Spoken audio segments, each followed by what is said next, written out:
Hello! Welcome back to my channel, where learning is fun and exciting. This is Teacher Jamie, yours truly. If you like this video, please click the subscribe button, hit the notification bell, and keep on watching!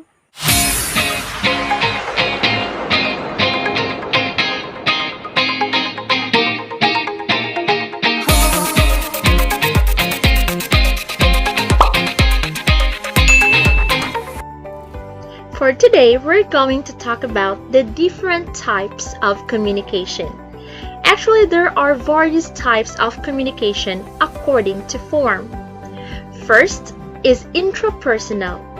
It refers to the communication within yourself. It includes thinking, feeling, remembering, decision-making, etc. Which one does internally? When we talk about intrapersonal, this only involves one person.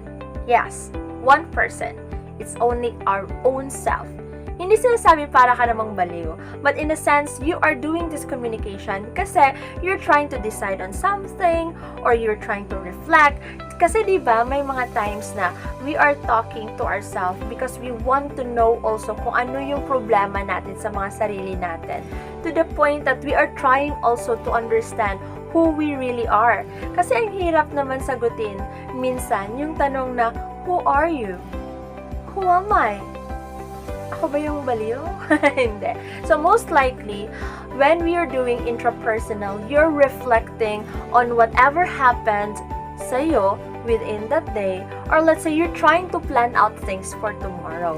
So for example, in intrapersonal, when you're trying to decide what should you do with this kind of problem, yung parang tinatanong mo sarili mo, tama ba yung ginawa ko?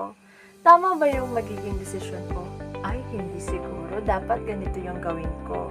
O, diba? So, you're trying to ask yourself, at the same time, you are answering yourself. So, dito natin malalaman ng husto yung sarili natin. That's why intrapersonal communication is also important. Second is intrapersonal. This refers to the communication among people in various levels, such as, first, dyadic, which refers to communication between two people. So on the other hand, when we say interpersonal communication, this involves at least two people.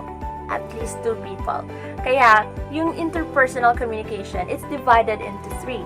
The first one is what we call dyadic or one-on-one communication.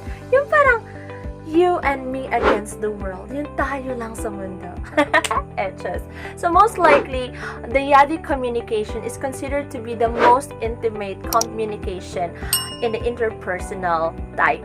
It's because you are going to talk to the person heart to heart talaga. Like kayo lang dalawa. It might be a secret to be shared, or let's say a confession of what you really feel, or maybe some relationship issues that you need to conquer, yung mga ganong bagay na kailangang masinsinan yung pag-usapan. So that is all about dyadic communication. Second is triadic. This communication takes place among three people interacting to each other. So the second level under interpersonal communication is what we call triadic. So from the prefix tri, which means three, there are three people involved. And lahatin na lang natin. Yung third level naman is what we call small group, which involves at least four people talking and communicating to each other. So just like triadic, nagiging triadic or small group communication to if yung mga tao, yung mga members ng group na yun, they are interacting to one another. They're not only listening to one person, but most likely they are sharing their thoughts, they're expressing their ideas in a group. Yung gaya ng mga during lunch break, di ba? Or any recess time where you gather with your group of friends and you talk about maybe K-drama or your favorite series on Netflix or yung dinidiscuss yung mga study habits nyo, or let's say lessons nyo, lessons. Or let's say you're sharing about your Mobile Legend life or whatever. So, dun nagaganap yung tinatawag nating triadic if 3 people, or small group if it's more than 3 people. 3. Okay, so that's it. That's all about the small group and the triadic communication.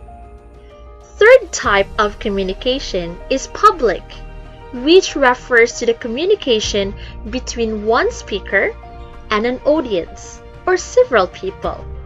When we say public, most likely there are many people involved. However, this number of people is only listening to one person. Like for example, yung pinaka-madaling example, when you're inside a classroom, ikaw yung reporter, nakikinig lahat ng mga classmates mo, and also your teacher, then you're doing public speaking.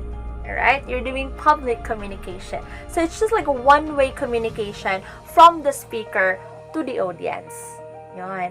Another example of public speaking or public communication, let's say you will be the speaker in a certain graduation ceremony, or let's say you are a guest speaker of a certain seminar, and yes, you're sharing your thoughts to the crowd, then yes, that would also be an example of what we call public communication.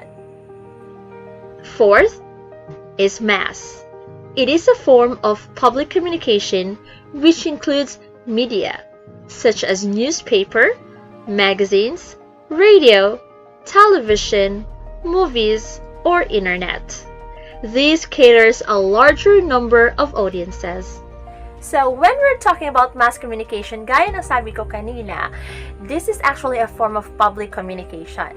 However, you are catering more audience. Paano? You're using media, just like newspaper, radio, television, etc.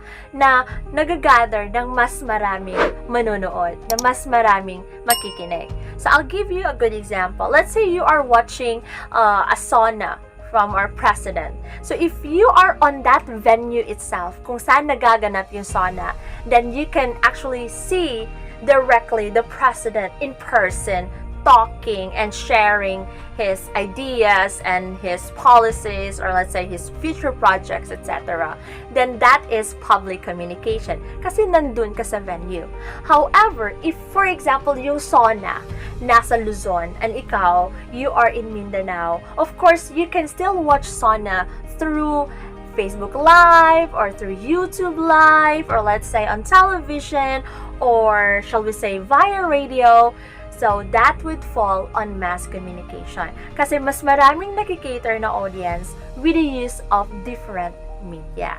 So parang public communication siya. It's just that this type of communication involves like gadgets and technology to spread the news, to spread the message on a great number of people.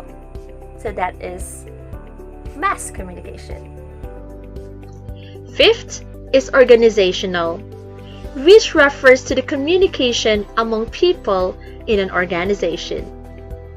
And the last type of communication, gaya na sabi ko, is the organizational communication. From the word organization, kung kasali ka sa isang org, let's say for example, you're part of the executive student government of a certain school, then you will have a meeting, then that meeting is a type of what we call organizational communication. It's because you are talking to each other, you're sharing your ideas, you're sharing your opinions, you're sharing your thoughts regarding with the agenda, and you belong to a certain organization like the ESG, then obviously it's part of what we call organizational communication.